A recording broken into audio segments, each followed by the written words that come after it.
Hallo, wat was die G20 verklaring wat Cyril gedoen het nadat Amerika gesê het hulle sal dit nie aanvaar nie? Wel, die woord Afrika was meer as 80 keer gebruik. So in 'n neutedop, die wêreld moet Afrika en Suid-Afrika help met hulle skuld, nywerheid, ekonomie en kos, maar die wêreld kan glo nie sonder Afrika klaarkom nie.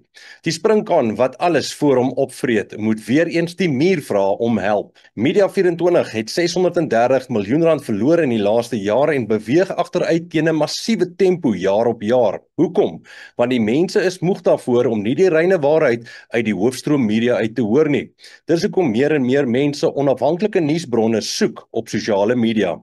In Ethiopië het die Haile Goubi vulkaan uitgebars. Die vulkaan was nooit regtig 'n potensiële bedreiging nie.